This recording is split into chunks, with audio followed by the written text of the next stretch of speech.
সংসার মানেই দায়িত্ব, আর দায়িত্ব মানেই সঞ্চয় ও সংযম। খনা শিখিয়েছিলেন সংসার সুখী হবে তখনই যখন সবাই মিলে মিতব্যয়ী হয়ে চলবে। খনা বলতেন সংসার টিকিয়ে রাখতে সঞ্চয়ের অভ্যাস থাকা জরুরি। আজ শোনো খনার গৃহস্থালী ও সঞ্চয় বিষয়ক 5টি বচন। খনার 5টি গৃহস্থালী ও সঞ্চয় বিষয়ক বচন। প্রথম বচন, সঞ্চয়ী লোক সুখে থাকে। যে অল্প অল্প করে জমায় তার ভবিষ্যৎ নিরাপদ হয়।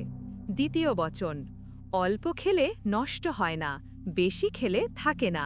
সংযমী হলে সংসার শান্তিতে থাকে। তৃতীয় বচন, আজকের কাজ আজই করো, কালকে ফেলো না। সময় মতো কাজ করলে সংসার অশান্ত হয় না। চতুর্থ বচন, যে মিতব্যয়ী সে কখনো অভাবে পড়ে না।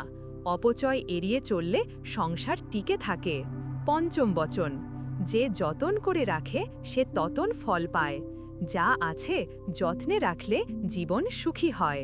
খনার এই বচন আমাদের শেখায় সঞ্চয়, সংযম আর যত্নই সংসারের প্রকৃত ভিত্তি।